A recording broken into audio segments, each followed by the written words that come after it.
Isaac Moutombo, j'aime bien t'appeler journaliste intelligent. Tina Beni, Tina Kolwezi. L'émission est suivie, en tout cas, félicitations. La commission était Yozali sur un peuple. Au ministre soit armé, au ministre pas l'institution et un pays. Je vous dis la vérité. Même les lobes à cause de la fandi, à ce moment café, qu'ils sachent bien que le café va être après demain. Nauti ko sambe la nzambe, nauti église. Ako ko sera mutu makambote. La guerre a valé le sang des innocents dans ce pays.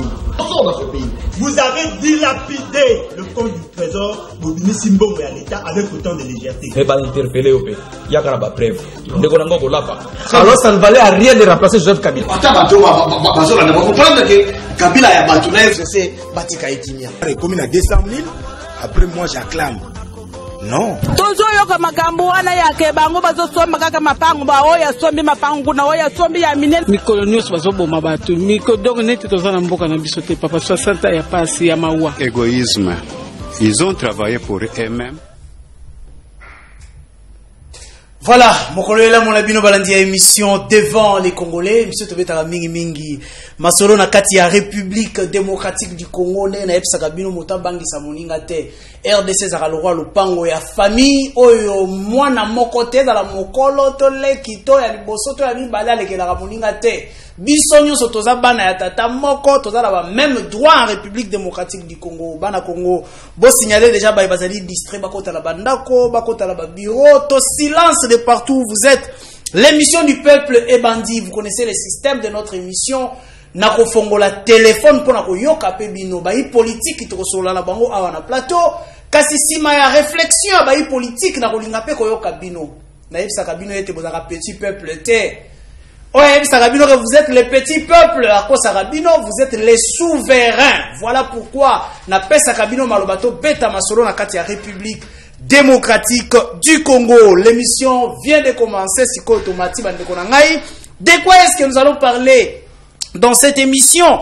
Tokobeta li solo bongo ya ba kasika ya FCC o ba entouré li sous Félix Tshisekedi. Est-ce que zali bongo échec ya union sacrée nde sali ete ba kasika ya FCC bazala siko autour ya Félix Tshisekedi tote tokobeta masolo yango tokobeta masolo ya 14 millions de dollars au toyoki li sous la présidence de la République. Est-ce que la présidence de la République est ko gérer ba fonds publics? Wane zaka kamutuna dossier à 100 jours. Toyoka kiangoka ka batu moko ba gérer qui au-delà ya gouvernement. Toyoki dossier ya Chilegelou gérer libanda ya gouvernement. Est-ce qu'il y a un gouvernement parallèle en RDC? Lelo comme il solo 14 millions pour construire 3 écoles. Tokobeta li solo yango que se passe-t-il au juste? Et enfin nous parlerons du développement et République démocratique du Congo. Bana Congo émission na biso e bandi kasi liboso na yango nouvelle moko ya moquette robeta yango par rapport ya liwa ya Rossi Mukendi ba verdict topé ba sanction et quoi total na image o avec Sacré Mbuyamba côté ya régie si Sacré des cœurs avec moi Sacré image. La Cour militaire de Kinshasa Matete a rendu son verdict ce lundi 10 janvier sur le procès du meurtre de Rossi Mukendi au cours d'une audience foraine tenue à la prison militaire d'Indolo. En effet, la commissaire supérieure adjointe Karine Lokeso est condamnée à 10 ans de servitude pénale de sûreté incompressible pour meurtre de Rossi Mukendi et à 10 ans de servitude pénale pour violation de consignes. Destituée de ses fonctions à la police, la coupable Karine Lokeso peut, selon la Cour, bénéficier des circonstances atténuantes dues à son jeune âge. Au code pénal militaire, la Cour ne retient qu'une seule peine, à savoir la plus forte. La servitude pénale à perpétuité assortie de 10 ans de sûreté incompressible. Je crois que c'est la précision. Aux alliés, 5 jours, on a interjecté appel à la cour militaire.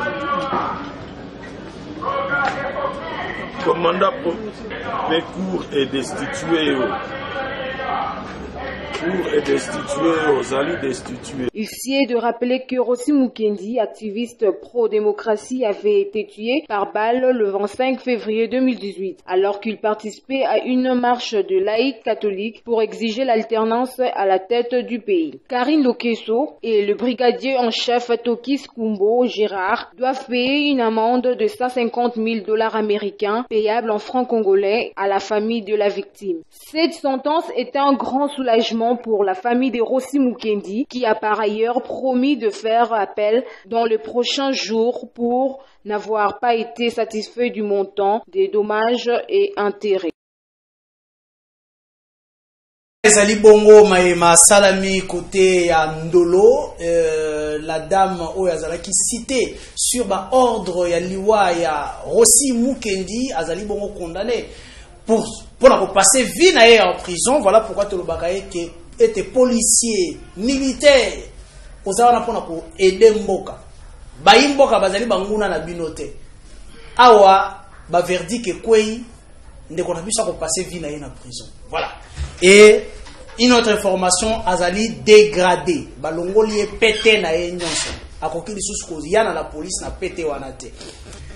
Émission na biso ebandi ndeko ya liboso tozozo la bino ezali bongo ndeko oyo bolingaka mingi pe lisusu ndeko academia mbote na yo. Mbote mingi ndeko Isaac mbote na bazolanda biso à partir de Palestine na bango.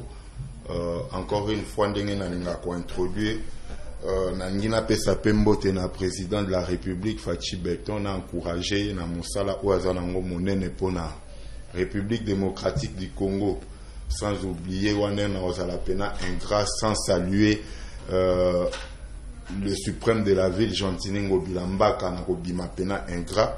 Et si kazali pe encouragement na ye tozo soutenir ka ye pour ville na biso etika la bopeto awa na ye en tant que porte-parole communicateur, il y a parti Mounene Alliance des Congolais progressistes ACP en sigle.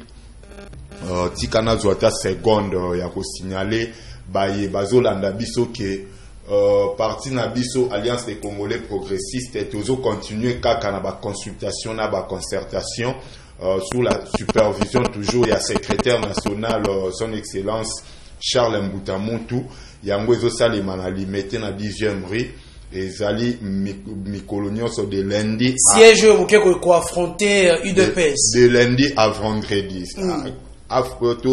To affronter UDPS bango baza bana mama leki bana mama kulutu biso mama bana mama leki donc tous na biso ka ensemble lokola biso eza alliance ndenge na bandeko pe toza tolinga bango nyonso tosala ka alliance poto progresser. Mais qu'est-ce qui s'est passé na ACP tokende moi rapidement pour te tokota ba sujet ngo j'ai une image ici sacré l'accent na illustrer la image wana ya ndeko moko à l'hôpital. Qu'est-ce qui se passe bo bandimba la moko politique parti politique bandimba la mona bato na hôpital bato bako beta maja na hôpital. Qu'est-ce qui se passe? Oui kande tolobaka libanga babamba kana mbumo était là.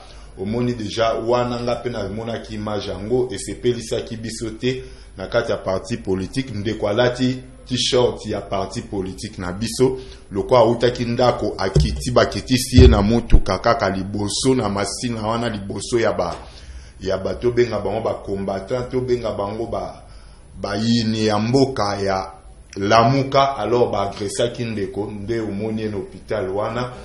Mais ezali biloko ya ko encourager te moto na moto asale la mboka esika zali poto progresser toujours to kende. Très bien, merci beaucoup. Ndeko na biso ya mibale ezali bongo ndeko Moses Mbuta oyo bokomesana naye mingi sur ce plateau. Ndeko Moses Mbuta mbote na yo. Mbote ndeko na ngai mbote na ba nyonso bakolanda biso à travers la République. Ogo permettre ngai na féliciter parce que la fois passée tant on a les cas qui émission na yo to lansaki appel ya mot d'ordre ya grève où ils ont concerné ba corps scientifique, c'est-à-dire ba assistant na ba chef de travaux à travers la République. To monique mot d'ordre to lansaki récemment awa ezalaki respecté sur toute l'étendue du territoire national. Donc ba respecter qui mot d'ordre grève vraiment eza effective na félicité na moment oyo le collègue chef de travaux Mvutu Ngambele qui est le président national ya syndicat ya ba chef de travaux pe ba assistant na nzela na ende na oyo apesa ki lokola mot d'ordre ezaki respecté sur toute l'étendue de la République na moment oyo mot d'ordre ya robo ete bana ya robo batanga parce que biso batangisi bazoko tosa ba revendication na biso te. Vous comprenez pas que ça kolinga mboka te on peut négocier autrement sans pour autant kopekisa bana batanga. C'est ce qui to komi na niveau ana ndeko na biso grève avant bokota isa na procédure. Ce qui to komi na niveau ana c'est que to épuisa qui procédure nyonso o esengeli nde to komi na niveau que to kwende na grève parce que jusque là na loba ki jour wana est-ce que ko comprendre informateur pas do former belite na mboka bazo futa ye $108 a vivre ndenge nini. Donc, tu comprends qu'il y a une mauvaise foi de l'autre côté, de notre employeur, c'est-à-dire le gouvernement du Congo. Il y a un autre qui na extrême, to lancer grève. Na moment où on a vu ça, à travers la République, Bakou Rezate, malgré Ndeko Moïndo a lancé qui rentre académique le 5 janvier, et c'était le même jour où on se retrouva qui na IEC Gombe, to kendaki na primature auto yambama qui est pas conseiller il y a premier ministre chargé d'enseignement, tu expliques qu'il y a mobile, il y a grève na bisope azaki d'accord alors il faut respecter procédure, tu co-instruire ministre na bino atitel, ba fungula pour parler et na sepeli nangamba gouvernement pe ba yambama ki ba quelques cadres ya syndicat na biso ba yambama ki epande ko moyindo o a promettre que esengeli to solo la kino to kozwa solution na bino. Donc tosali yango na côté mais tosali parce que toza bien traité te tolingi pe tozala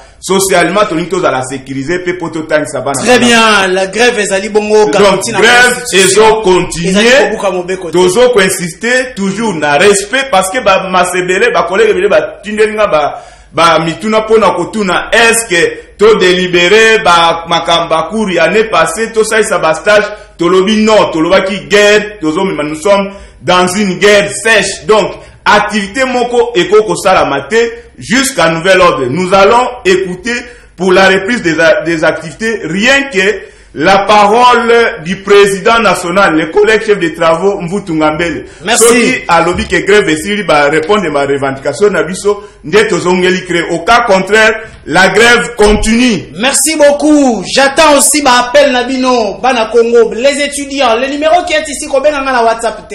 S'il te plaît, na WhatsApp te benanga y appel normal. Je vais répondre de manière que au réfléchir Nabiso et Longo. L'émission est en direct.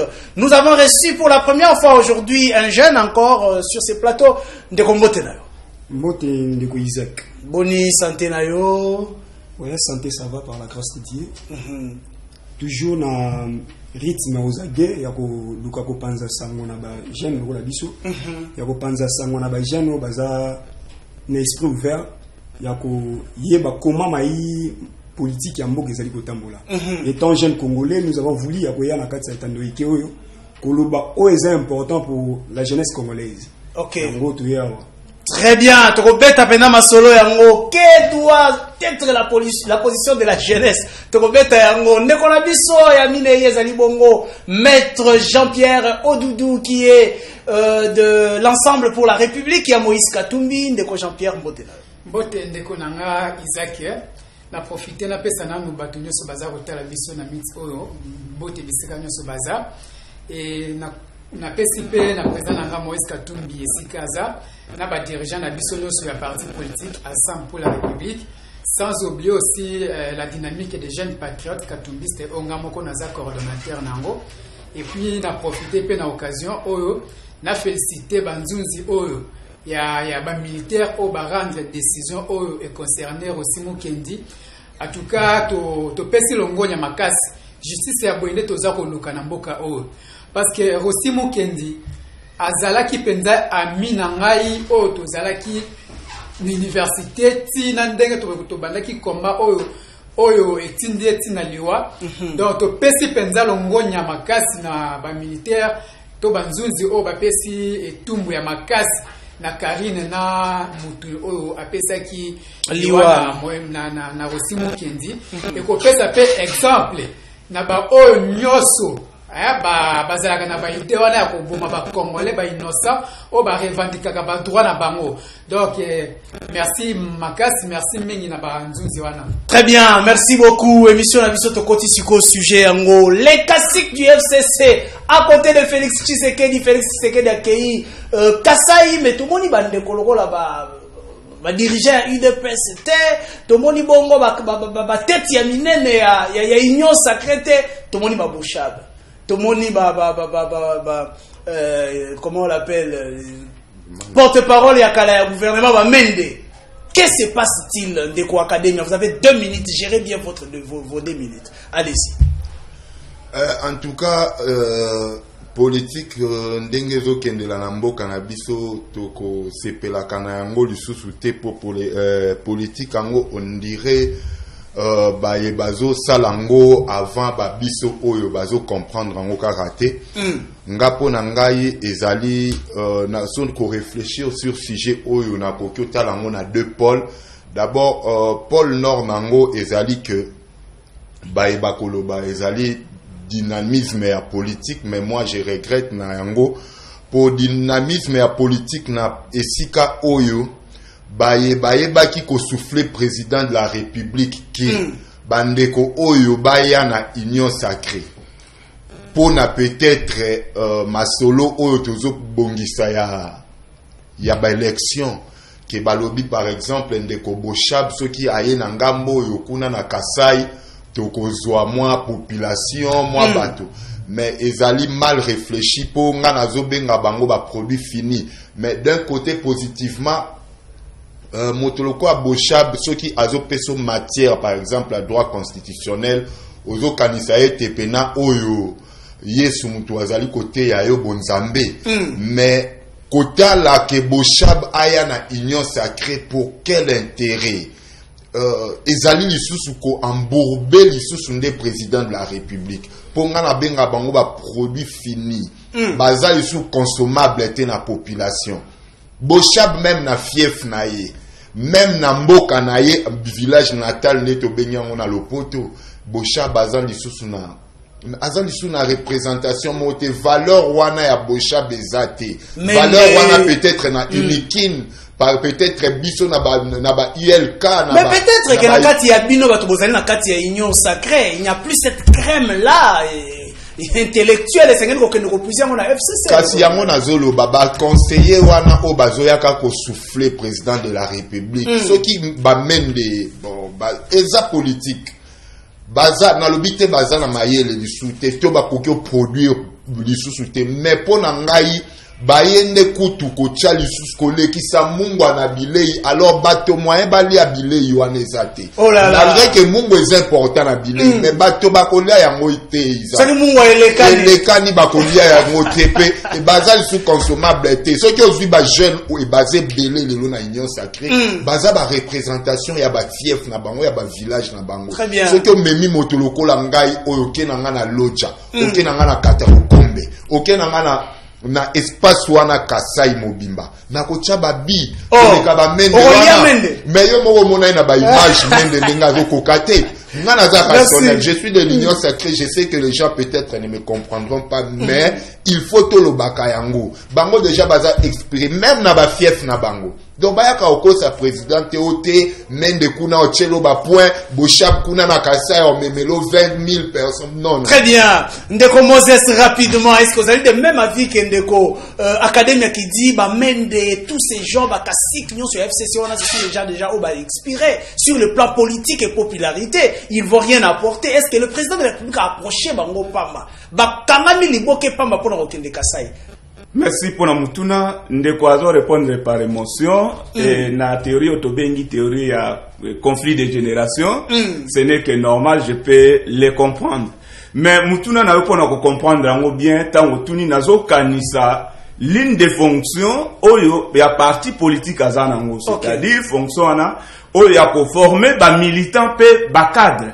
un bon parti politique et s'engagé former des militants et former des cadres. Il y a un moment dans un parti politique, dans le président national, secrétaire adjoint chargé de tel secteur, telle économie, finance et tout consort.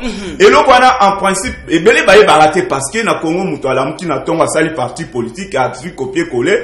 Mais c'est tout un gouvernement. Le président national à parti a représenté comme un président de la République et le secrétaire général comme un premier ministre. Bato bafandi na ba domaine nsusu à se poser sont des ministres.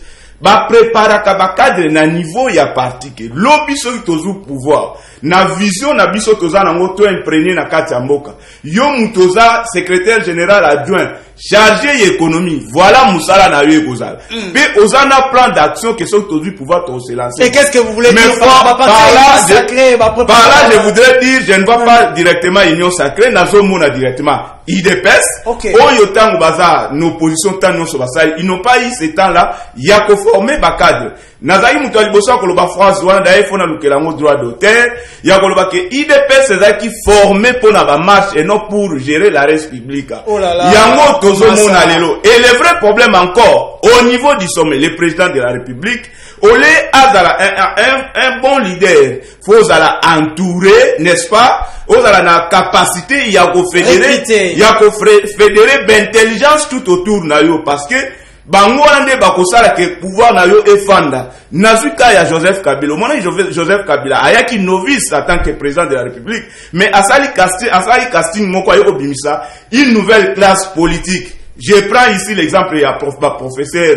Mova, les Minako, les Chadad, tout ce monde-là, Oyolelo, le professeur Bochap notamment, Oazobenga produit fini, mais c'est pas le cas. Au moment que Kabila a créé une crème politique dans le régime naïe, au Basala qui force naïe. C'est ce qui manque à M. Félix. Aujourd'hui, nous avons décrié ça depuis le mois de février 2021 que entourage à chef et ont posé problème. Talandenge a sali casting. Bato batu nae. Ses anciens copains de l'Europe jouissaient ndenge batino ba benga bango qui ne faisaient rien, mitou vide. Bazo tal sabiso bas spectacle désolant ko beta bituma détournement yango ezoboma monsieur Félix. Donc, pour répondre à votre question, présence ya Bakasik, ya FCC na Union Sacrée. Exact que non, échec il y a Union Sacrée na bango non, échec il y a Union Sacrée est déjà visible, c'est déjà consommé.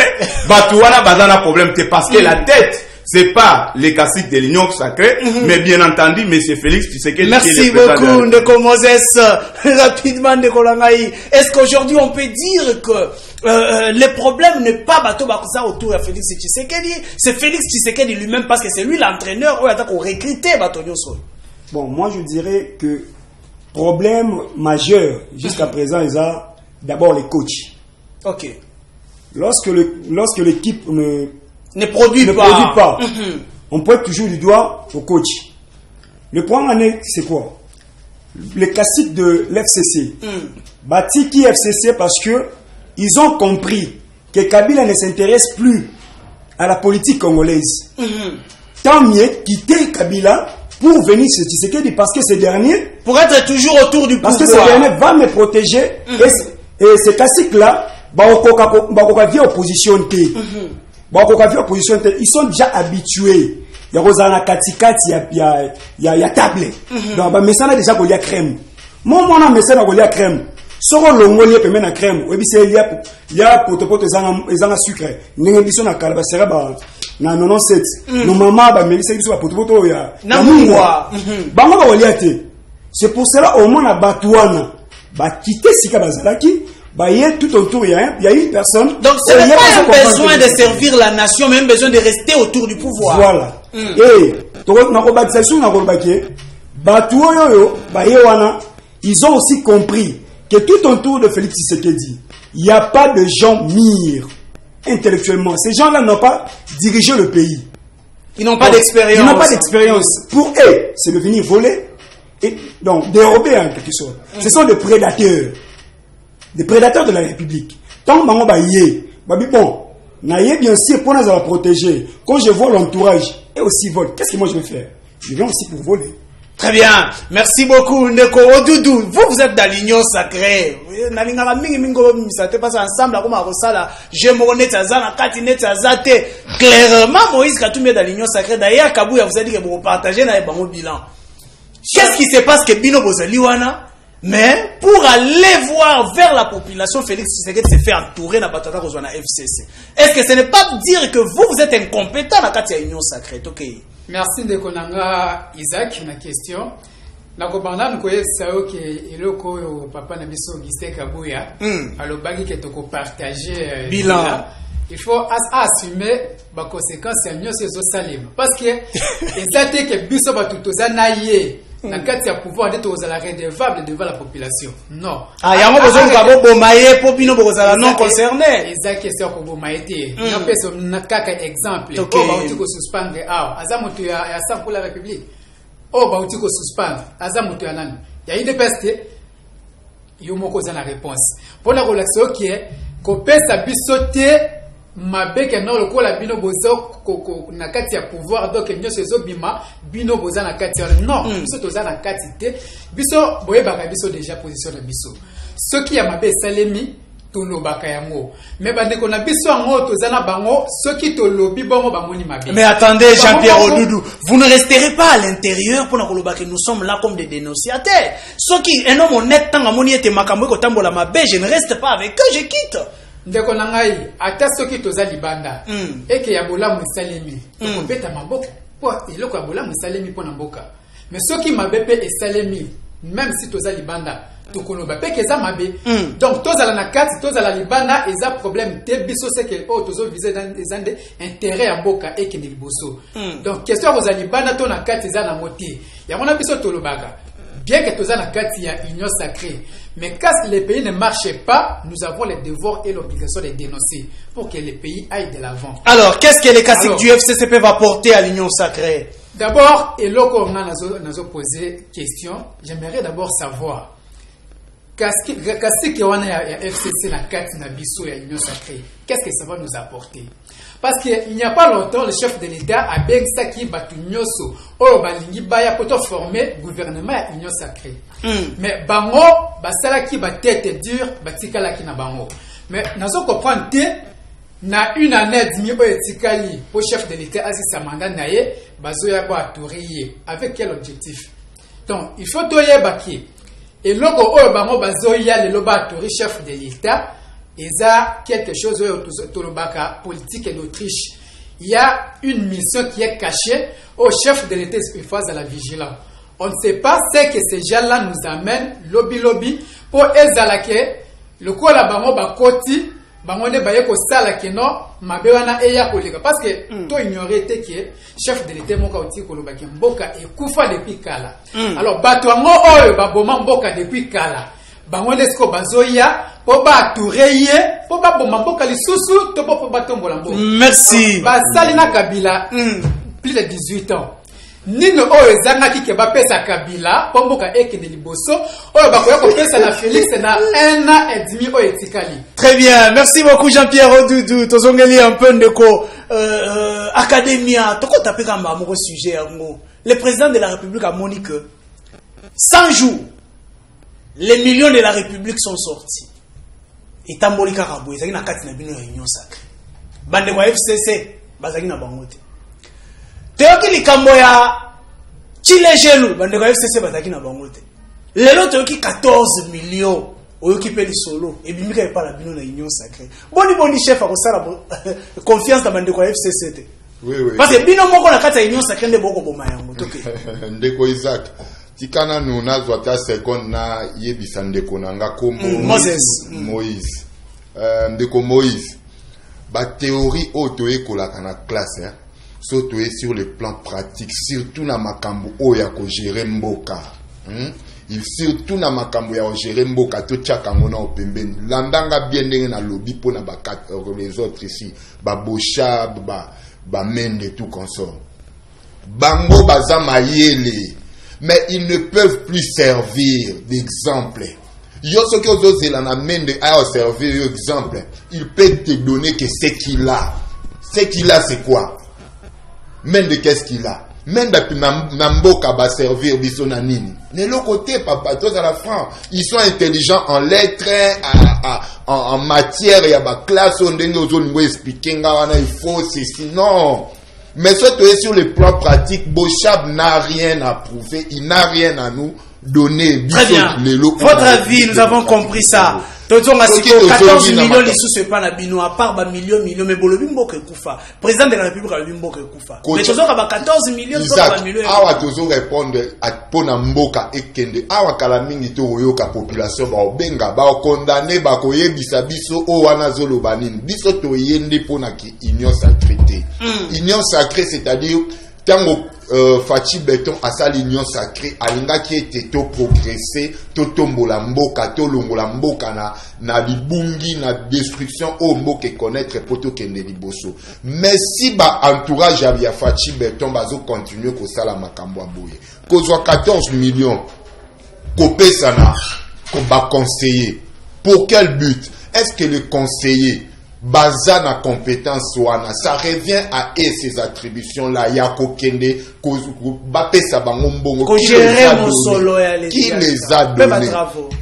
donnés c'est ça le problème là oh ya biso union sacrée to comment connaître dépotoir ba conseiller à président de la république eza soni tous les jours ba émission tout na betando ikenyonso population na balabala baza ko déplorer pour na ba conseiller pourquoi ils font honte na président de la République. Président de la République en a marre. Yango yemoko abetaki alobi abeti lisusu loboko na mesa turo akwe parler mutute. Ngana lingi kutu na ebisa ye sikoyo monsieur le président de la République Félix Tshisekedi longola bawana nyonso bazo ternir image na yo. Bazo tozo avancer te jusque là. Tolongwe likambu ya avec caméra et tout consort comment mbongo Gérama qui a 100 jours et Gérama qui n'a cabinet. Et chose grave c'était les conseillers Bilomba aussi oyazala qui voilà. Pour dénoncer les Bilomba azongi bachimanga epai baza ko sala bavi on a banzela ko betaka baninga bambata na banzela tant que conseiller ya président ozomona ke bazana moto ya mboka me bazoye bakosala makambo bazolukate batuluka bachimanga wana bozwa ye botie na présidence bolimbisanga mais ba jeune bazo traîner yango nazo ebisa ndeko nanga batika ba viona ba vanda ce sont des bibliothèques vivantes ba vanda na ba kwa moko boye mais ils ne peuvent plus participer à la gérance de la République mon cher ami. Merci beaucoup. Biso yo nazo sentir que tu as la si tu as que la matière moi je regrette. Mais il faut avoir la matière et la pratique de cette matière. Mais bango, ils avaient la matière, mais quand on bâtit dans la République, ils commencent à détourner, à comment ils disent jeune, bosser la tourosabo, mais ils ne font rien. Très bien, merci beaucoup. Ça, c'est un juriste qui a parlé. Détourner sont des jeunes. Merci. Je ne parle pas de jeunes ou de excusez rapidement chité. La population va confondre.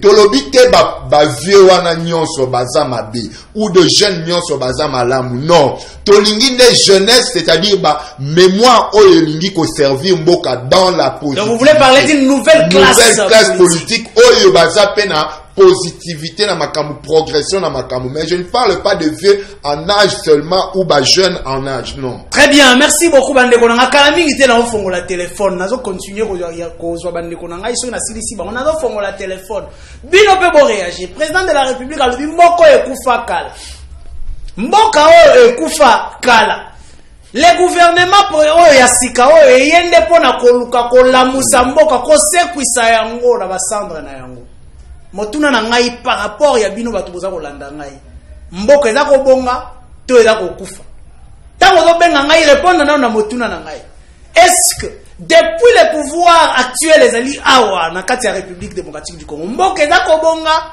to mboka eza ya ko kufa numéro yango ezo circuler awa ko benga nga na WhatsApp te na mozomo la appel na WhatsApp benga nga na appel normal ndeko Moses Mbuta mboka ekufa kasi mboka eza ko bimisa ba millions paradoxe. Allez-y. Donc, eloko moko ememi batu ba réfléchir na deux sens. Flèche aller na flèche retour. Comment expliquer un pays mboke kufa kala metomoni au cours ya vie ya Ndeko Félix changement et salami makas. Et aussi, kaka na mboka oyo kufa, tozo mona ke tant bazolo bela ba détournement, c'est en termes de millions. Des millions, c'est pas des francs congolais, mais des millions de dollars. C'est là où tout le monde qui est paradoxe. Mais, et là, on a comprendre en tant que politologue de formation, exact que Ndeko Félix a justifié ba détournement. Oyo batu bazo sala. Comment ça? Je dirais, au moment où tu vas niquer, bozo kola, et l'autre bungi nandako. Maman a dit que non, na tchaki 1000 fois on a exaté. Abeni bana non sauvé à la maison, boye. Bokoti bofandi, maman tuni na le côté, au mona mwana mo maman ngate munazimbongo. Directement, muto a ça, j'avais baké, muto a bimbongo, ezaye. C'est ce que M. Félix a fait. Beaucoup ne l'ont pas compris. Ndeko Félix a comprendre de tout autour na yé, batu bazo détourner et belé. Maintenant, faut se justifier à la population. C'est là où batu va comprendre de diété. Azo se justifier. Biso toye koyibate. Mais pourquoi dire ça? Est-ce que c'était important de dire, et c'était l'unique moi Goloba? Toye ko Bongisamboka, il pouvait s'arrêter là-bas. Toye pona ko lambuke, toye ko lamsamboka, mboke kufa. Soka ki wana débat linge zarate. Mais pourquoi aller-il toye koyibate? Quelque part, ceux qui ont réfléchi dans le sens opposé, dans ce moment là, koyiba o batbaza penenaye ba oyiba, ils se sentent déjà quelque part victimes parce qu'un dans l'obaki en tant que leader, surtout, n'a rappelé au skizenga batu, n'egeto lo bagaboyebele ba kansa nous attaquons le président Félix. Non.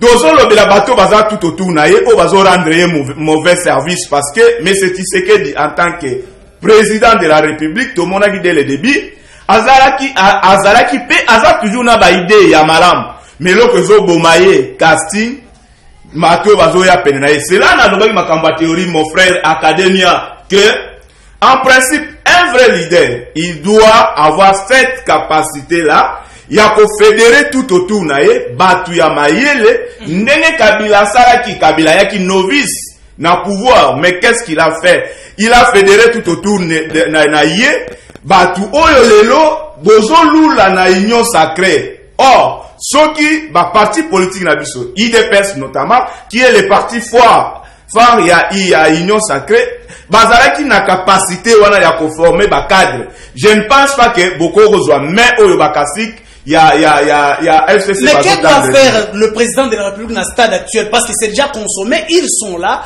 Que doit-il faire au juste? Ce qu'il doit faire. Rapidement, et là, j'ai parlé à un ami qui est son conseiller aussi. En principe, sa président a le sousté à la Kimia. Alors, Kabato va réfléchir tout autour, va cibler parce que Moka aussi qui est venu à l'Obaki, problème est partout. A cibler, poème songolo. N'a fait exemple de Konangai, secteur ya Pamba, Otobenga, les besoins primaires de l'homme. Secteur à transport, c'est Makamba Kolia. Transport na l'Obaka, je pense, na été soki awa, Mounze Kabila yé a vu pouvoir à Kouti na babis, tozo fanda 5-5, et na ba yarai. Donc, Nassima chauffeur bateau, batou, bo chanzane makolo, bo mona bavire bando salama, avec l'accoutrement de nos jeunes filles, un homme au chanzane makolo, a exposé ma partie intime, il y avait des dégâts. Na ba taxi bis 4, 2 liboso. Mouze Kabila, hors de na secteur wana. 3 personnes na taxi, 2 liboso, yango to sa la tile. Donc, vous demandez na la taxi rigueur. bis 4 personnes. Ceux qui azana rigueur. C'est là où je suis allé dire que, apparemment, Koyo Kandeko Félix doit sentir comme c'est un président qui ne jouit pas pleinement n'a pas prérogative en tant que président. Parce qu'un chef ne peut pas venir ici à Bandi qu'on se plaindre. Non. Ceux qui n'ont nommé yo, vous a dire exemple Ndeko Isaac Mutombo, vous a directeur, il y a programme la chaîne Oyo. Et que na moni ozo sala ordre en tant que chef non sali. Na ko punir, mais il y a zo sala te. Sanction exaté. Or, mboka peut tambola bien, même dans nos maisons, sanction faisala. Il y a la sanction négative et positive pour na baosala. Et le réseau Zangira Ndeko Félix Angwan. Merci. Bajera Kamboka na mawana motema te. Nous sommes pas dans une église, c'est la République. Beaucoup. Merci beaucoup. Nous tenons qui n'en décolle biso. Toyoka Pek là-bas. 14 millions pour la construction à quelques, je crois, 3 ou 4 écoles. quelle peut être la solution pour la kobimisa mboka na monde où il y a détournement, na monde où il y a consommation ya mosolo ya l'état, moto akokani confondre mosolo ya l'état na poche na ye to ke inde ko la mai. D'abord pona koloba na ndenge ya lomemia lokwa bandeko so ngala balobaka. Pona koloba na ndenge bosolo et que monsieur le conseiller Bilonda, d'abord lui et son président. Bon, lui est le président de la République, va commettre erreur mort grave. Quelle erreur? Parce que les conseillers sont là comme les experts en matière de. Ils ne sont pas des gestionnaires. Ils ne sont pas des gestionnaires. Ok. Nandenge batangisi biso toyebi hiérarchie n'engezala. Il y a le service de staff, service il y a état-major, service exécution. Qui sont dans le service d'exécution? Ce sont les ministres. Bango ne faut pas gérer au quotidien. Mais conseillers, ils sont juste là pour apporter un plus sur le président. Bon, moi, en matière telle, d'après mon expérience, d'après ce que je connais, photo mais maman a boué. Après, dossier qui ne sont pas la personne à qui il a qualité. Maintenant, moi je constate, c'est juste continuité. Il y a détournement à 100 jours. Parce que vous allez vous rappeler avec moi qu'il y en a 100 jours, ils ont dit toujours présidence.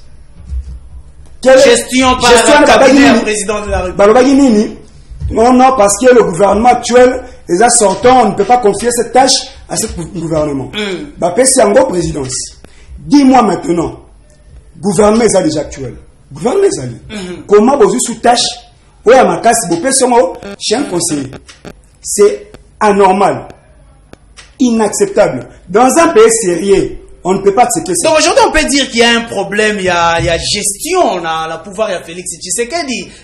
Tout le monde peut gérer n'importe quoi, à Koyiko Simba n'importe où avec le pouvoir de Félix Tshisekedi. Il y a un problème d'ordre. Cacophonie. Merci beaucoup. Merci beaucoup. La réponse est dans l'équipe. Vraiment. Ndeko Odoudou, rapidement, est-ce qu'aujourd'hui on peut dire que la faiblesse de votre pouvoir c'est manque de rigueur, sanction et saleté? Cher ami, contrairement à Ndeko Nangam, après nécessaire bauti koloba, nakoye sabango que avant ya koya koloba, il faut qu'on mène nanu ba information, si on a la information réelle de l'équipe oye koloba. OK. Directeur général AI, il y a FPI aloba kiyemoko ke 14 millions wana obango bazolo bakeba de kesa kiango etikala ko bimate wana directeur ya FPI mutu aloba yango mais ngana zo kamwa lelo batu bazo continuer kaka koloba ke non mbongo ebimaki mais là aussi il y a quelque chose qui ne va pas na sens nini. Pourquoi yemoko mutu ba mettre à cause azalaki ko se justifier que akendaki ko tonga soki ba 3 écoles et puis non seulement ça va s'arrêter on a té ba comité na niveau ya parti politique na ye à suspendre ye. Donc moi problème ezande ba côté wana mais na ndenge ya koloba en général 14 000 oye falaki ezala décaisser mutu o aza habilité to organe aza habilité ko décaisser mbongo wana aza a dénoncer kiango ki atikala ko bimisa mbongo wana té. Donc, directeur AIA FPI à Lobaki, qui est bon, mais il y avait au moins des intentions. Oui, c'est ça que, non, pas seulement des intentions. Là où moi je trouve qu'il y a à boire et à manger, c'est lorsque lui-même les concerné. Marcelin, si c'est Bilombo. Yemoko Azako s'est justifié qu'il y a à Thomas qui sont 3 écoles. C'est là où moi je me contredis. Tu te contredis, tu donnes. Je ne me contredis pas. Je fais voir. Tu te contredis, tu dis toi-même qu'il faut qu'on vérifie l'information. Mais Yemoko il faut tomber que Yemoko peut s'il fait information qu'il a construit la construction des écoles. S'il vous plaît. C'est ça l'union. S'il vous plaît. Il faut me comprendre. Je dis bien ceci. Allez-y, clarifiez. Partant dans le sens général, dès que 14 millions et bimaki, na information autorisée par Muto auto organe mieux habilité à kobimisa mbongo wana. Donc directeur AIA FPI a lobé que mbongo wana et bimaki te. Là, je dis de manière générale. Elle dit que bon, on a ébimaté. Mais là où moi je me pose des questions, on a zomona que ça louche, et ça côté que Yemoko Marcelin, à l'obaki que non, à Tongaki, 3 écoles. Vous savez comprendre, la station nous a zolba qui y a à boire et à manger. Donc il y a doute quelque part. Bon, ebima, ton bon ebimate. Des problèmes des placés wana. Très bien. Parce que tout le monde dit que yo si quoi tant que ministère public papa aux juristes au kende wapi place wana. Comme tout déjà aza atongi bekol. Yo muto ko poser la question. Na tout nos questions te yo mo muto zolo bango. Ya tongi bekol mais yo ko zolo bango. S'il vous plaît de l'académie. S'il vous plaît de l'académie. Jean-Pierre, vous avez la parole. Chité parce que c'est ce qu'on a en population, toi capé population. Je comprends que mes amis ne me comprennent pas. Ngana lobby boy. Na ndenge ya général, ndenge balbi ke mbongo ebimaki. Organe oyo aza mieux placé ya ko bimisa. Est-ce que les années défense ya ko défendre Kaka Bilomba? Mais c'est ce que je dis, il y a quelque chose, il y a louche là, il y a louche. Il y a louche na place wana. Très bien. Alors pour toi ba soki réellement mbongo ebimaki to ebimaki te, ye moko chef de l'état le bakini. Albi azoya a mené ba investigation so ka se retrouver que non réellement mbongo et bimaki pe bato basela ki ndenge mususu parce que mon peu important c'est de ça le chef de l'état. Très bien. Quand mbongo et bimaki akanisa que basela ki misala or basela ki misala te. Merci. Mais il y a aussi quelque chose qui se pose. Est-ce rapidement de la population. Oui, namboka oyo par quelle loi oyo présidence aza na pouvoir ya kosala misala na place ya gouvernement. Est-ce que toza na gouvernement te? Parce que na projet à 100 jours tokokaki koyoka parce que baloba que non gouvernement sortait wana tokokaki kopesa ye misala wana te. Mais tant au gouvernement ya union sacrée oyo eye. Pourquoi ba pesa mbongo ngo soit disant ebimaki ba pesa na gouvernement central amener ba misala wana mais ba ko pesa na président par quel pouvoir? Parce que gouvernement hasard redevable devant l'Assemblée nationale et non la présidence. Très bien. Merci beaucoup bandeko na ngai émission ezalaka nde ya bino population. Voilà pourquoi ceux qui n'ont pas eu politique na fongola ka téléphone na ngai siko pona koyamba bino na esi bino numéro za komona za ko circuler awa benga appel normal appel ya WhatsApp moyena yamba yo ezalité pour appel normal akata appel ya WhatsApp. Peso ki obengi respecter ba invité na ngai ko finga moto te ofingi na kati séance ya ba appel o attaquer na kati séance ya ba appel attaquer nde ba idée na za ko autoriser o attaquer idée na ye pesa ngai proposition na yo tokei ndeko allo obengi biso wapi kombo nani allo ndeko bengi biso depuis quelle commune oui ndeko tozoyoka yo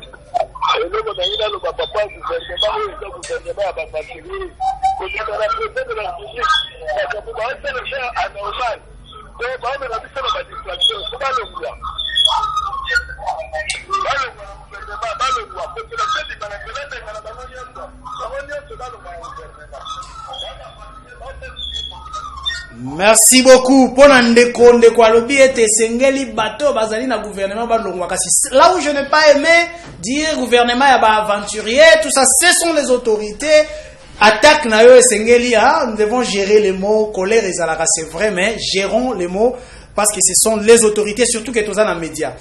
Alors ndeko bengi biso api kombola. Oui ndeko tozoyoka. Oui ndeko Silva.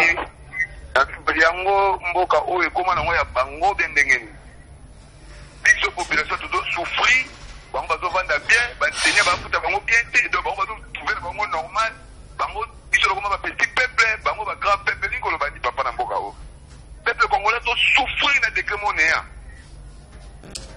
Merci beaucoup na lingala tango population ye moko alobaka bayi politique soki na tuni bango koyoka oyo alobi mikolo mboka ezokende kitoko mboka ezalaka ya kokufa kala. Actuellement mboka etambola malamu soko tuni mususu akoyebisa ote mboka eza kotambola mabe na lingaka yo population milobela yango nafongolaka telefone oyo ya ngai. Voilà tozwi appel mususu alo ndeko bengi biso wapi kombo nani? Na bengi bino depuis Bakongo kombo na Maurice. Depuis Bakongo. Depuis Kinshasa comme de Barumbo. Ah ok merci beaucoup toza koyoka yo ndeko.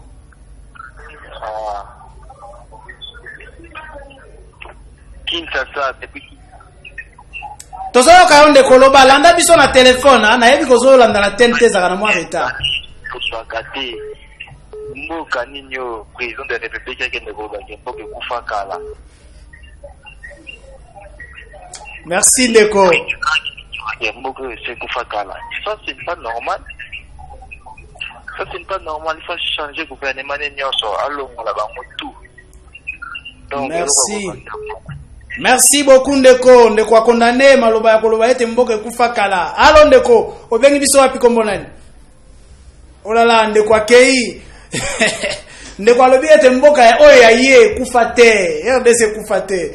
Wana Ndeko maloba ya Ndeko. Allons Ndeko obengi biso wapi kombo nani? Oui, alors, ezanga Ndeko Patrick na komina ya Nsele. Oui, Ndeko na ngai depuis Nsele. Oui. Nazolinga nayebisa kaka ba autorité o tozo respecter elongo na yo na ba plateau ndengo zoloba. Merci.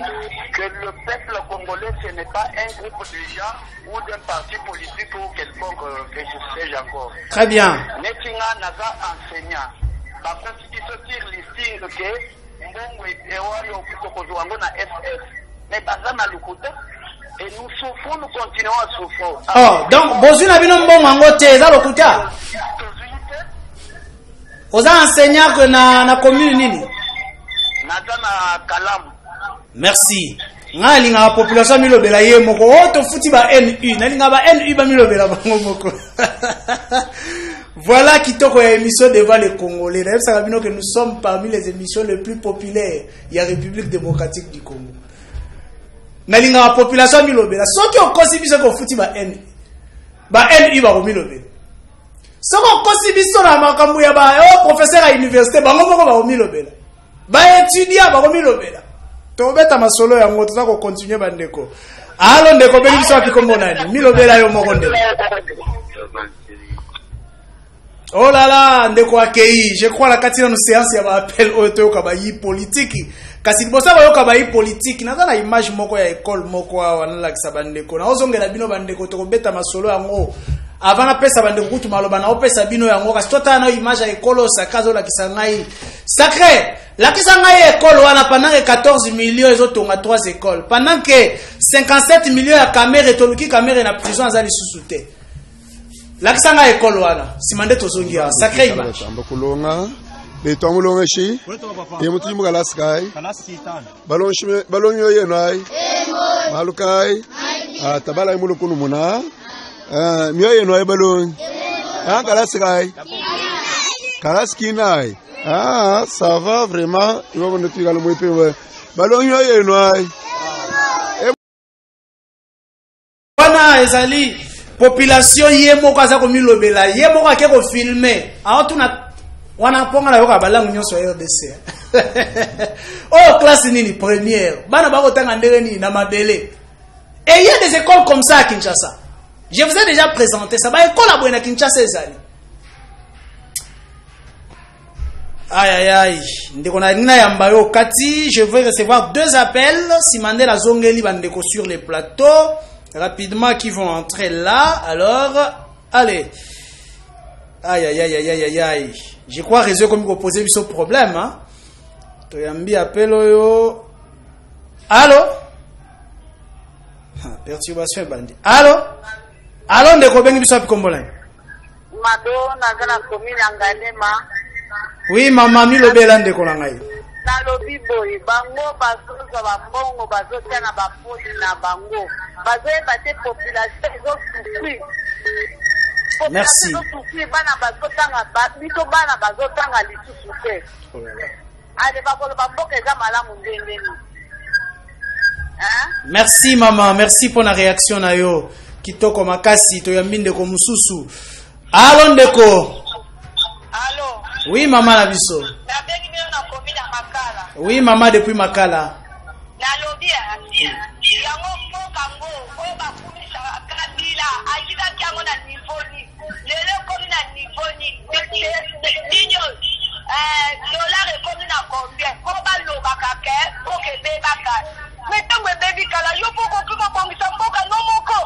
Très bien.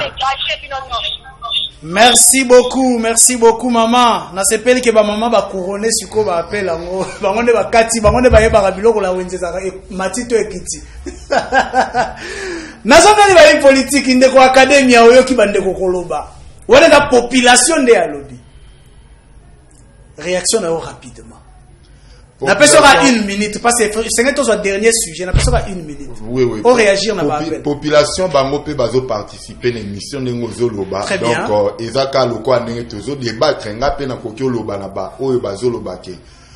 Mboke Koufi, président de la République, comment Koloba Bongo, oui. Biso tout aux appartants va changer classe politique de Nazoloba, gouvernement, s'il faut tout balayer, balayer bango. Mende ba meme la biso baye o bazana ba idée mususu. Ezate baye o ba copier ba bosha, baye o ba copier ba président ba parti belé awa. Président de la République tango Bimbo Koufi. Mais tout le monde a Watobanda Lobango, c'est le lingala de la cité tous les jours, Ndeko Isaac. Mais biso tobo sana mbango peuple. Mais est-ce que le président de la République a sali moto et sengeli a teka belle image ya mboka na ye? Peut-être. Lorsque yemo kaza ko lobake mboka kufa na ebité wana. Ndeko Isaac, au moni image wana ezo circuler sur la toile. Batu bazwango bakati yango na mokuse. Mais bino ba journaliste bo abato mayele, il faut que luka image wana mobimba lokola nga na zana ngo pe na téléphone nanga. Ce qui est contexte président de la République a outelaki. Ti aya kokoma na parole wana. Pourquoi batu bazwika ya ndambo batiki ebela maloba ki avant parole wana. Esika batu bazamite mape ya mabe. Mboka esi ekufa. Tolobaka ngo lingale loba manasitabo mboka moto teka ngo kaka. On n'encourage pas ça. Ba fayilu basi baloba yango awa. Donc kaka nani facha yo loba ngo comme problème. Ba te belé ba politicien baloba kana ba plateau na yo mboka esi za détruit. Parce que et puis pas loba ngo na lingala yango eke na sens wana. Tozo encourager te atena ka ba propos ya bongo mais ba tu ba comprendre que tango déjà ngai voisin azwa ko senga na nefis kata pepso na tongo awase ngana dentifrice même boke za ya okufa très bien merci senga na ba mungu ate ba dentifrice te na tongo boke za ya okufa merci na sens wana même boka physiquement ya RDC koko ezate okufa so ekufi bomona mabulu ba nini et toboka partout ata boke ezata ya okufa te merci beaucoup logiquement boka tozo kende mboke Ndeko Moses kwa mboke kokende bien OK Ndeko Moses oyoki Ndeko moko koloba mais Kabila atika ka eloko boye na combien comment boye na combien atika dollar na combien lelo eza na combien est-ce qu'on peut dire aujourd'hui qu'il y a une évolution ou nous avons régressé nazoko sekande konanga kadima ndenga zoko souffrir pona luka bango à soutenir mais ezo simbaga gate na soutenir te mais nazo expliciter quand même kamwana maintenant ça va bien merci mais cette dame ndenge yo a marqué yo le lenge pe a marqué ngai na landi bien a tuni une série de questions ozo tinda to sala état des lieux dollar Kabila tika yango na combien prix ya Kingandi atika combien boye combien Ndeko Félix amema ngo na combien c'est par là nde eko permettre biso to yebake to évoluer ou pas mais au regard il y a situation socio politique tozo vivre mboka ezo évoluer te et telemi pe place mogote ezo kufa ezo zonga sima Ndeko Félix na kosonga ndeko nanga kadema pona koyisa il est le président de la République symbole à unité il y a bon fonctionnement il y a institution Aza porteur d'espoir na jeunesse il ne peut pas un leader il y a d'autres mots un leader à kobimisa te leader aza mutu amonaka clair place baton so ba mona flou leader aza mutu oyo azala toujours porteur d'espoir tango batu balembi en tant que président de la République quelle que soit raison besoin pour avancer na ebi batu tout ba défendre de place wana o séquence non c'est à lingala même ba couper séquence wana abandi ko loba kuna na senini biso toye ko yibate toye ko bongisa mboka mais pourquoi ata séquence wana kaka pourquoi yango na lobaki pour bien comprendre cette phrase Monsieur Félix est en train de justifier n'est-ce pas ba détournement au batune basali parce que il pouvait s'arrêter na niveau que biso mboke kufa déjà kala toye ko bongisa point bas so on va y bongo il ça débattre mais le fait toye ko yibate mais ça ils ont interpellé binoté merci ça dit déjà beaucoup il faut réfléchir dans les deux sens merci beaucoup ndeko nangai rapidement Olandi population qu'est-ce que ça vous inspire au niveau qui population ba maman ba papa comment est-ce que va bengi rapidement tous les cas sujet sous kana pesa en tout cas kolanda population na ndenge vraiment attentivement na comprendre que population za na souffrance makasi aza na regret koyoka mokonzi mboka balobaka le numéro 1 de la nation, le premier citoyen de la nation ne peut jamais dire ça. C'est quitter son casquette d'un homme d'État. Un homme d'État ne peut pas prononcer des mots avec beaucoup de légèreté. Jamais. Mboka Kufakala. Bon, pour nous dire quoi? C'est toi qui m'emboka. Toujours la Deuxième Guerre mondiale. Après la Deuxième Guerre mondiale. Mais Bokangi kaka mboka ekufa. Bokangi te. Il ne pouvait pas dire ça. Il ne pouvait pas dire ça. Alam konza mboka. Encore le bangote. Quand il y a des propos, on peut tenir cet état politique. Mais il y a aussi des propos qu'on ne peut pas tenir cet état homme d'État. Dans cette étude comparative entre Seria Mobutu et le régime actuel. Mobutu, qu'est-ce qu'il avait dit vers les années 90? Que après moi, c'est le déluge. Et nous vivons ça aujourd'hui. Maintenant, ces derniers nous disent Mboke Kufakala. Voudrez-vous que tu acclames? Tu acclames? Parce qu'il y a des conséquences graves. Dans l'anthropologie politique, on nous a appris que le chef est au milieu du diable et de Dieu. C'est lui qui est l'intermédiaire. Donc ces propos a de l'influence. Et puis toi, ça l'appelle un investisseur. Un investisseur peut venir investir dans un cimetière. Merci beaucoup mon cher Maître Odoudou. Rapidement, vous réagissez par rapport aux appels. Toleki na sujet à Souka. Mais na obanana noko koloba par rapport ba regret na zana ngota na moni bana mike baza kotanga na mabele et toucher à makas ezola qui ça combien des fois même ministère ngo ya enseignement ezozwa so ya bana te donc toucher à mabele toucher ngai. Alors concernant propos ya chef de l'État o ya mboke kufakala mes chers amis ata batunyo so boti ko benga biso nyo toza conseil ke mboka ekufa. Voilà qu'on se le dise. Non. Ah, donc c'est une vérité. Mais il fallait prononcer ça comme ça. Jamais. S'il vous plaît. À moins qu'il y ait aux Anabiso na Congo. Mais ce qu'on a Anabiso na Congo, Mboka et Koufa, c'est comme Mboka et Koufa. Là, moi je vous dis. On ne peut pas te permettre de dire ça. Moi je te dis que Mboka jamais au vivre. À moins qu'il y ait. À moins que on a contexte. Bazo comprendre de l'Ingalate. Bah il de l'Ingalate. À moins que on a contexte. Le bang on a français. Est-ce que le bal est payé mort? Na français le bal est payé mort. C'est ça le problème. Quand il y a l'Ingala pour comprendre na français pour comprendre le loco facial. Il y a un problème de compréhension. Na bande comme sous. Tant Félix Albin Mboka ekufa kala. Bien sûr.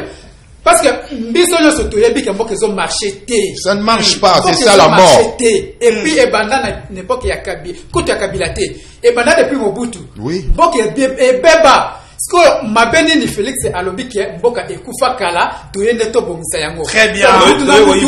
Merci beaucoup. Omoni il faut to sala kabaneli c'est très important. Merci. Tango tozoya liboso ya batu. Il faut que ça soit la vérité. Il faut que dans le contexte, c'est-à-dire le chef de l'État a pleuré qui Mboka ekufa kala. Yo comme même dans le contexte, il y a ko kataka mwanda mbwala pour obimisi image ya mabe. On va expliquer le contexte wana yo. Les pays ne marchent pas. Papa, c'est na ngoya ngoya. Kaka kokosa congolais ayebi déjà makamba lobi eza bongo eza lingala. Kaka ndenge so ezala ki français ko luka ba traduction lingala eza clair. Pauvreté ya ndanga ya wana poto ko yango bokondo complexe population na pauvreté ya lingala. S'il vous plaît, payez kufaka. Boso mona cercueil ni. Je dis ceci. Oh papa. Moi dit eloko a pleuré qui wana. Peut-être ce qu'on sait qui moi étude au Kolobaki a pleuré qui peut-être figure de style. Oui, peut-être déjà figure de style. Merci beaucoup. Nous comprenons que yo le bien figure de style. Biso bato to tanga moi mukie, to yebi que to tanga pe ba figure de style. Donc a qui ka pleuré na ndenge mususu mais contexte na pe ndenge mususu. Voilà, merci beaucoup. Bato que lokola lobaki bon. Merci beaucoup. Même là on a contexte ya mabe. Voilà. Merci beaucoup bandeko na ngai na ola kisa siko image moko ya moke la kisa ngai image ya mwasi ya Tanzanie on a ko chatter illustrele ngai kaka parlement ya Tanzanie la kisa voilà cette dame là nalandi image wana ce qui m'a touché est que pendant que la RDC toza na distraction cette dame là est en train de présenter na kati ya Tanzanie ya parlement tanzanien a présenté comment gagner les marchés congolais. Le développement, il y a Tanzanie, passe aussi par le gain, donc au gagner marché à Congo, il y a République démocratique du Congo. Mais les Congolais, nous sommes distraits. Voilà pourquoi pour conclure avec cette émission, que devons-nous faire pour relancer le développement de la République démocratique du Congo? Chacun a 2 minutes. Alors je commence par Ndeko Academia. Que devons-nous faire pour le développement du pays? La réponse est simple, je l'ai déjà dit tout au début de l'émission.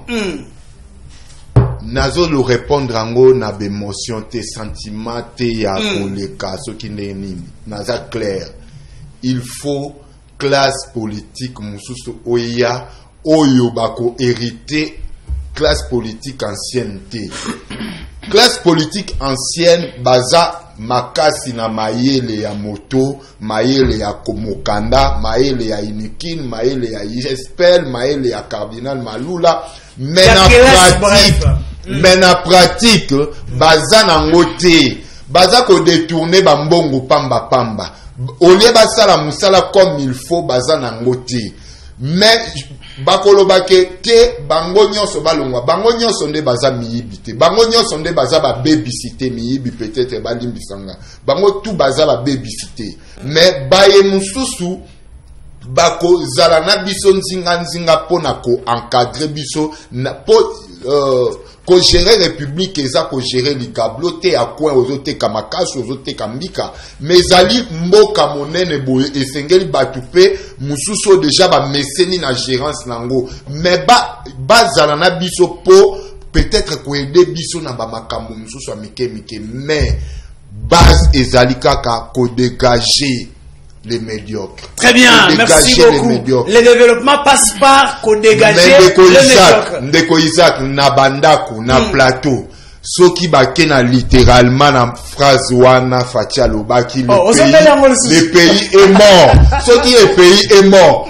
Cercueil ni brochango. Français nango c'est le pays ne marche pas. Voilà. Si le pays ne marche pas, c'est-à-dire les institutions et les activités à ma pays et zotambola tende ba benyango mboke za kokufa na voilà merci beaucoup Ndeko Moïse monsieur Komina Souka, que devons-nous faire pour relancer le développement de la République démocratique du Congo? Merci na lingina appuyer yo pour na projet ya ndeko wana zo l'accent na parlement ya Tanzanie parce que na joie qui fait information wana ezana nous présidente la présidente na bango elle a fait sa message à la nation bango au mois de janvier entre le 4 ou le 5 janvier comme ça alobi poto viser développement ya mboka na biso photo tonga nzela ba tonga prince kobanda Tanzanie ekotiti na est pourquoi parce que o ndenge population na biso na nweza ebele ezana macham ya munene po bateka ba biloko na bango. Très bien. Et donc iloko wana eza penza solo na zana information wana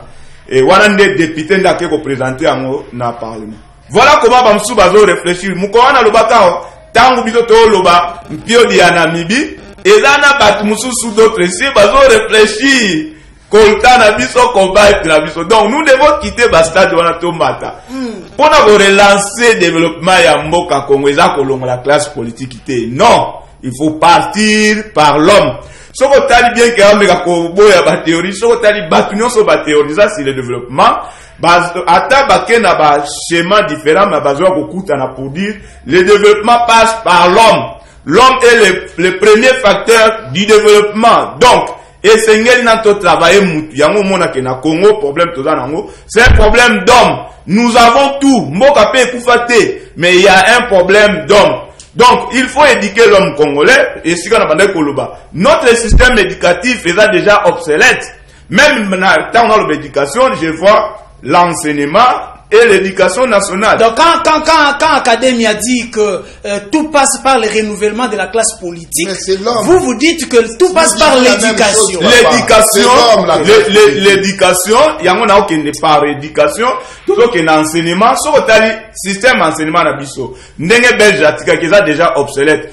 Imaginez na lelo déjà ba outil ko sala ba collation. Combien de milliers et de milliers de licenciés, de gradués, de versés na marché, mais mis ça les a pesés. Pourquoi ne pas se mettre na table, bobandi ko réfléchir comment to ko orienter enseignement na biso ole to tinda bana nyonso na université ba mususu ba tinda bango ba to créer au balboara main d'œuvre qualitative ba yekola menuiserie ba yekola maçonnerie yango zo mona soko tali ba biloko to fandeli peut-être utile ba c'est la technique chinoise d'ailleurs. Pourquoi ne pas faire ça ici? Donc essayez de changer enseignement na biso par éducation, c'est l'autre bas mutu. Nous devons enseigner les valeurs républicaines. Ce qu'on a au tali de la société congolaise, nous avons observé toute une batterie ya banti valeur et lui à son aba valeur. Koiba est comme facile. Kofinga to décrire qui joue à fingi, kinga ndio fingi bo.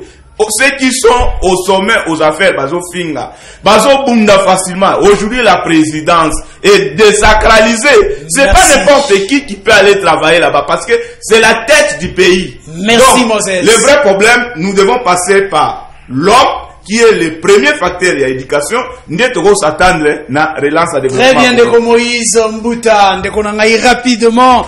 Allons-y, que devons-nous faire pour relancer le développement de la République démocratique du Congo? D'abord, avant Yakubanda, où est le développement? La ligne on a ça la moins rétropédie. Rapidement, parce que toi, sur la table.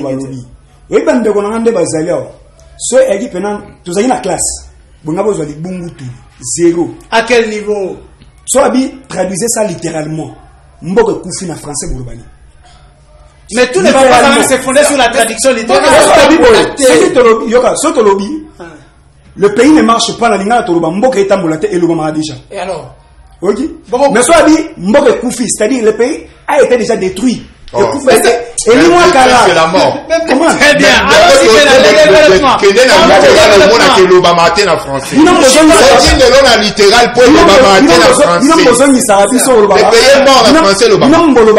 Très bien. Linga les a pauvres. Les pays morts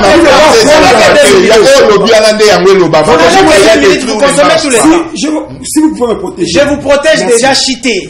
Développement de la RDC. Cambo est allé développement RDC. D'abord, développement RDC est venu dans 4 secteurs. Allez-y. D'abord, l'éducation. On nous a dit, il y a un Chinois qui a dit, si vous voulez détruire la nation, il ne faut pas faire la guerre. Détruisez seulement leur système éducatif. Ok. D'abord, l'éducation. Il y a une réforme, où il y a des façades. Pour réforme, Tinakati. Toi, tu as 8e, 7e, qu'est-ce qui a apporté? Rien. Balon la biso na sisbaya pena ba pesi biso réforme oyo ko améliorer système éducatif à Congo. De deux, à ce qui concerne le droit, la justice, faut une justice équitable. Parce que même la Bible le dit, même la Bible le dit, la justice élève une nation. Tant que moi, il y a Moutouana Aïbaki, faut la condamner. Après à un moment donné, il y a une personne qui vient et dit que non, c'est mon homme de confiance. C'est une personne qui est comment? Moutou il y a solo, ça c'est rien à retenir sous après quelques mois abimi. Ça pose déjà un problème. Sauf que les sous na Italie armée basée na ration malongati. Faut pas équiper bango bien. Au moins na politique internationale, il faut poser économiquement fort et puis armer la mieux à la makasi. Les lois soldats na biso na front. Abunda bitumba. Mais alors que bitumezo kuna makia kuna ke olamba fufu. Faut pas zana biloko. Très bien. Na chité na wetali rapidement. Na wa ya misa pia 4 et c'est na agriculture moko ya makasi. Ce qui te bonisi, il faut une programme agriculture agriculture. Ya agriculture na biso ya bien. Donc aux alatons ya ko senga biloko zo utalibanda te net ba maïs. Tu vois ngobele. Loso. L'autre mot do de charbon, de Japon. Japon comme on peut se soloso. Mais biso dans la terre arabe il y a makasi. Très bien. Vous comprenez que Koto est bien. Merci beaucoup Ndeko Doudou, vous avez la dernière parole. Que devons-nous faire pour relancer le développement de la RDC? Oui, je pense que mes prédécesseurs ont déjà tout dit, mais on a Kiko Bakissa. En dehors, il y a qu'on renouveler classe politique.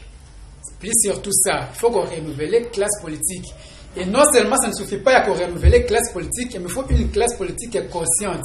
Cela veut dire, oh, bazana, postatona, na souci ya patrie, souci ya mboka. Ce qui batio na place songolo to pakala, osalela mboka. donc kozala te ke non lokola ba nommé to ba tio population a voté yo okende kosala pour l'intérêt ya famille na to ya poche na yo mais osa l'intérêt ya mboka ekende liboso. Donc renouvellement ya classe politique il faut un marché na conscience ya mutu aza na posa ya kosali la mboka. Et puis ce qui est aussi à la base il y a développement comme l'a dit mon ami ici, c'est la justice. Parce que comme le dit même la Bible, la justice élève la nation. Ça, la justice, en tout cas, toki kosala nyoso to kosala, ba détournement tam les akoleka et lo comme europé et kosala ma malongate. Mais ce qui tozu penza ba to baza conscient, ya ko faire marcher mboka. Tozu pe justice oyo e fandi muto aibi ba condamné bazi ba mbongo ya aibi wana ba tiena développement ya mboka. Voilà, merci beaucoup na bino nyonso ba collaborateur ya lelo ya ba invité na nga lelo Academia, c'est un juriste, Moses Mbuta, c'est un politologue, Croyance, c'est un politologue de formation et nous avons un autre juriste qui est Jean-Pierre Odoudou, des juristes, des politologues, mais apparemment, bah, juriste, bah, côté le pouvoir, bah, politologue.